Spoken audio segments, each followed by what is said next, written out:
Saudara, mari kita baca selanjutnya. Ayat yang ke-24. Namun bagi mereka yang terpanggil, baik orang-orang Yahudi maupun orang Yunani, Yahshua itu kuasa Elohim dan hikmat Elohim. Sebab yang bodoh dari Elohim adalah lebih bijaksana daripada manusia, dan yang lemah dari Elohim adalah lebih kuat dari manusia. Hari ini ada berapa banyak orang meninggalkan iman percayanya hanya gara-gara dia jatuh cinta dengan laki-laki, jatuh cinta dengan perempuan yang tidak seiman dengan dia. Dengar baik-baik pada pagi ini, Yahweh tidak pernah berhenti untuk membawamu kembali pada jalannya yang benar. Yahweh tidak pernah berhenti untuk membawamu kembali pada rencananya yang mulia. Dengar baik-baik saudara. Mungkin kau akan dibilang bodoh. Wah, dia meninggalkan suaminya, istrinya, padahal dia hidup berbahagia loh, diberkati loh, usahanya luar biasa loh. Dasar bodoh. Sekarang dia tinggalkan semuanya. Saudara, dengar baik-baik. Apa yang bodoh yang manusia pikirkan, justru itu yang akan Yahweh pilih. Yahweh berkata, sebab yang bodoh dari Elohim adalah lebih bijaksana dari manusia. Tidak ada orang yang paling bijaksana kecuali dia, orang yang mau mendengarkan kebenaran firman Yahweh. Yang lemah dari Elohim adalah lebih kuat dari manusia. Sekalipun dunia berkata kita bodoh, sekalipun dunia bilang, wah itu orang benar-benar deh, gue kaget deh waktu gue lihat dia ada di Amerika. Waduh, kok bisa ya ada orang segoblok itu? Bisa bersyukur saudara, bisa bersyukur. Dia membentuk saya dan keluarga saya untuk menemukan apa yang Yahweh sudah sediakan bagi kami. Jadi saudara, jangan sedih, jangan minder. Kalau engkau sedang dibawa Yahweh, turun, seakan-akan engkau kehilangan segala-galanya. Engkau tetap setia di dalam Dia, tetap menghormati perjanjiannya, semakin mengasihi dan menghormatinya. Pastikan bahwa Dia sedang membawa engkau terus naik dan bukan turun. Kau sedang dibawa kembali dalam rencananya yang indah. Kau layak bersorak-sorai, bersuka cita, memuliakan nama Dia lebih lagi dan lebih lagi. Karena Dia sedang menggenapi firman-Nya di dalam kehidupanmu dan kehidupanku. Ayat yang ke-26. Sebab kamu melihat panggilanmu, saudara-saudara, bahwa tidak banyak yang berhikmat secara daging, tidak banyak yang berkuasa, tidak banyak yang terpandang. Akan tetapi Elohim telah memilih apa yang bodoh dari dunia, supaya Dia dapat mempermalukan mereka yang berhikmat. Dan Elohim telah memilih apa yang lemah dari dunia, supaya Dia dapat mempermalukan apa yang kuat. Saudara, jika pada akhirnya Dia menggenapi bahwa kemuliaan kekudusan nama Yahweh justru datang dari orang-orang sederhana, justru datang dari orang-orang yang tidak diperhitungkan oleh dunia ini. Tapi ini bukan hal baru yang Dia kerjakan di sepanjang sejarah kehidupan ini.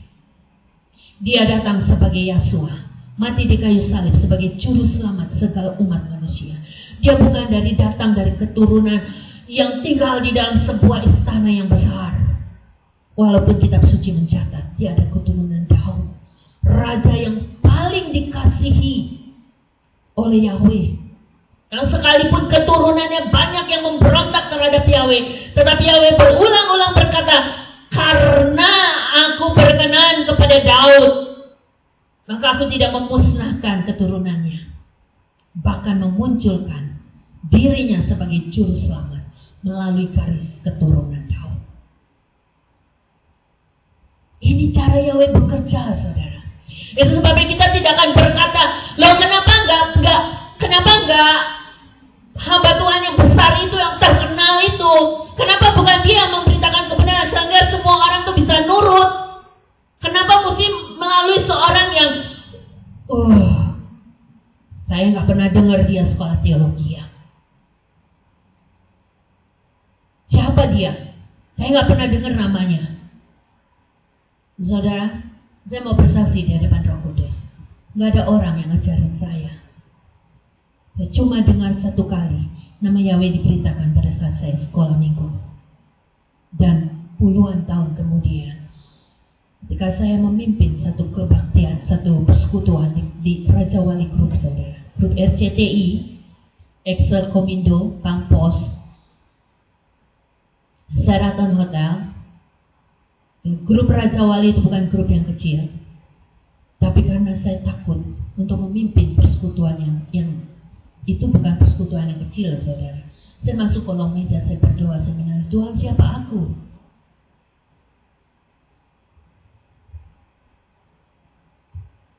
Tapi ini yang akan kita baca. Saudara tahu saya nggak pernah dengar.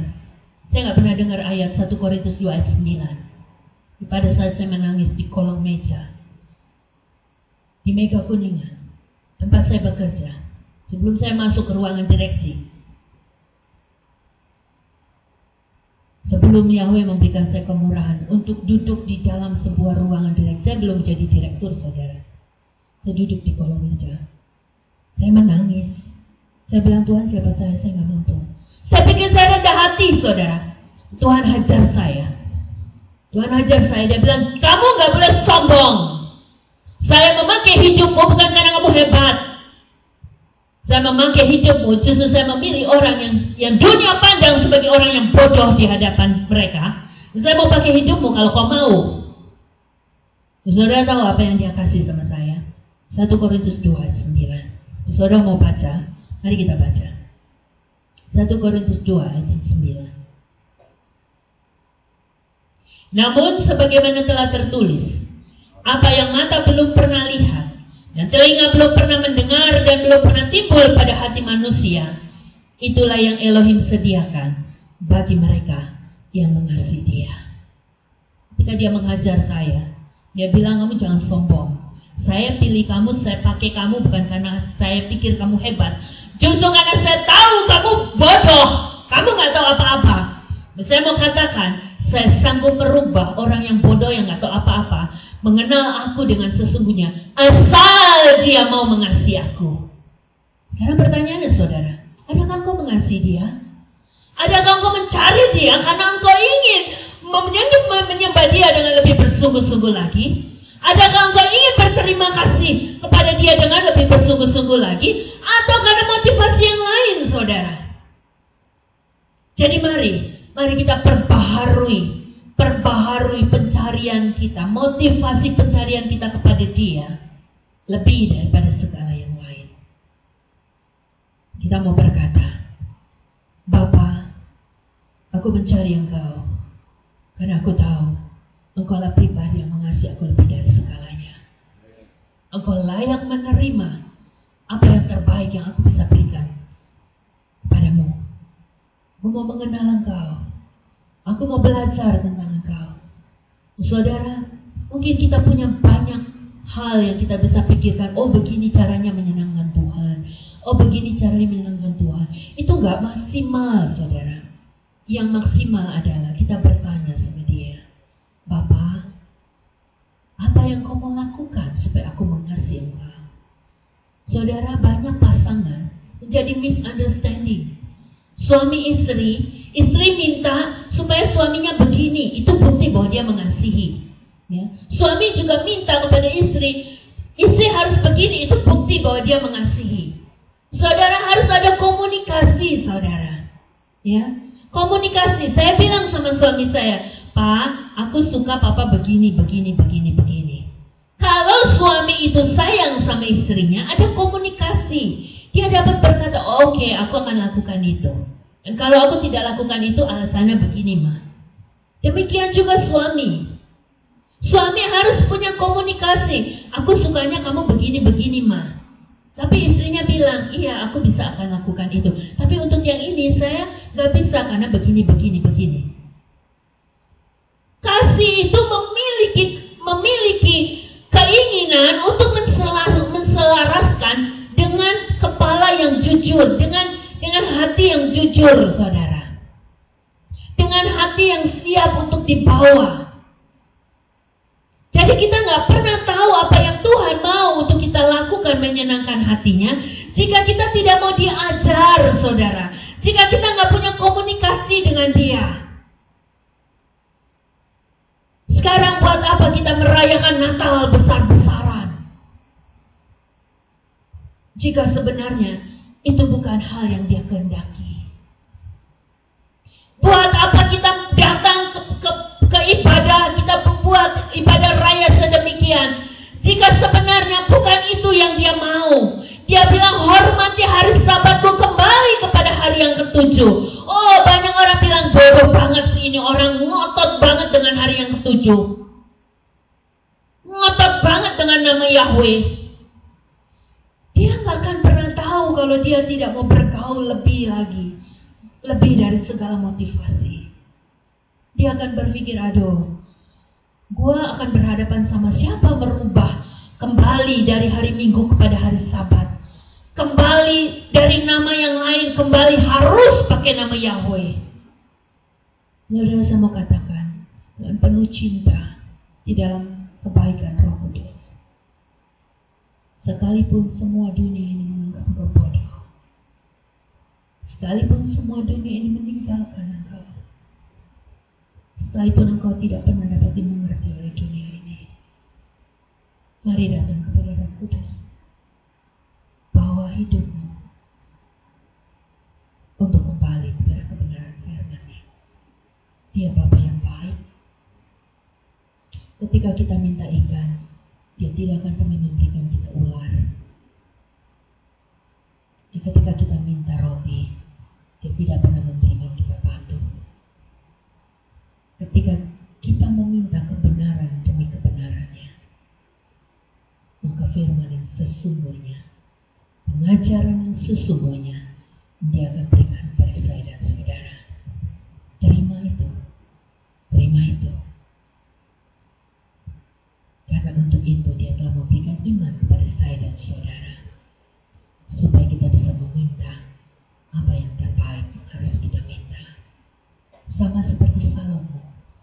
Yahweh datang kepada Salomo, Dia berkata, apa yang engkau mau minta? Aku berkata dan bertanya kepadamu, apa yang harus aku berikan kepadamu?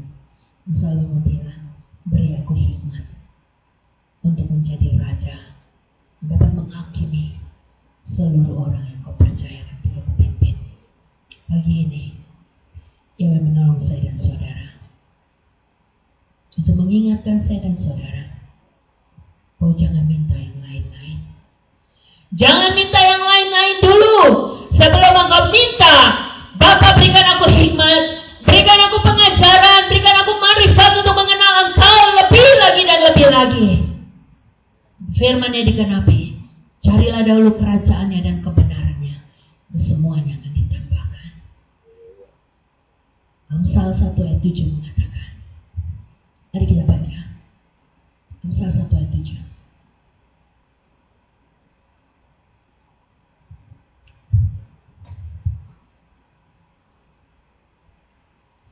Takut akan Yahweh adalah permulaan pengetahuan, tetapi orang bodoh memandang rendah hikmat dan didikan.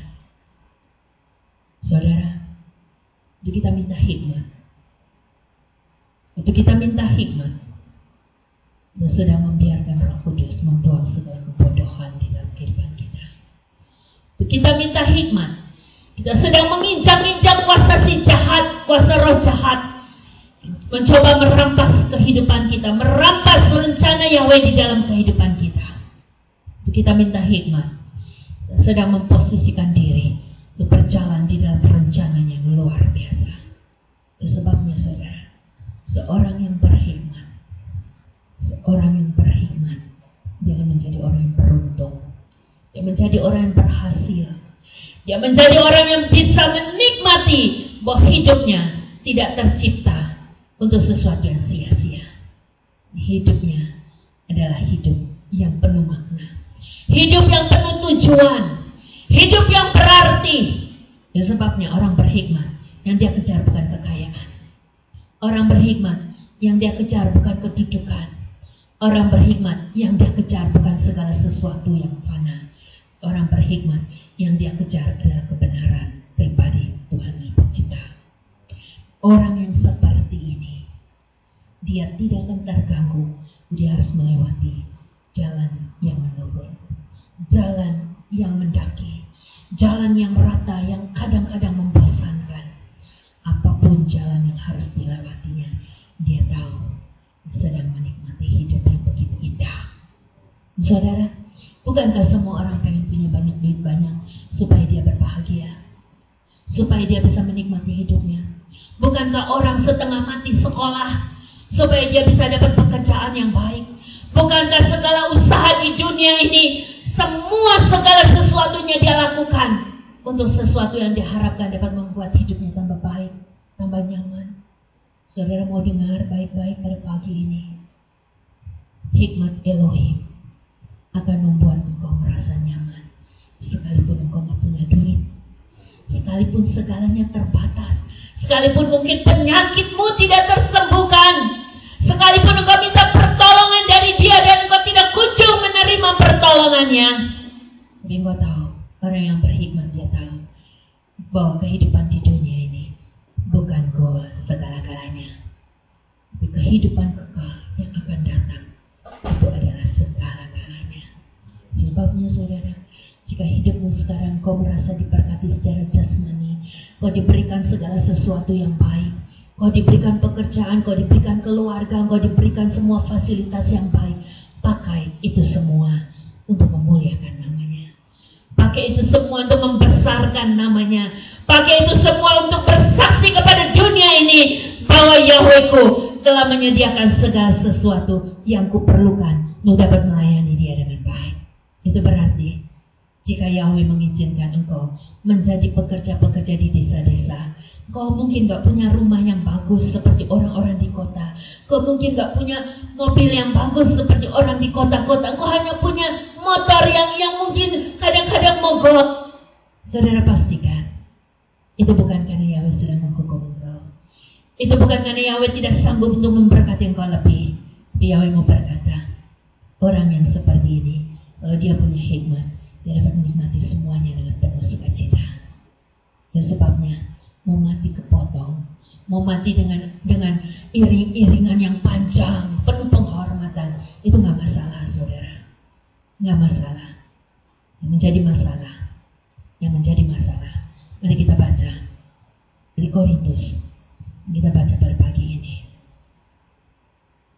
Yang menjadi masalah adalah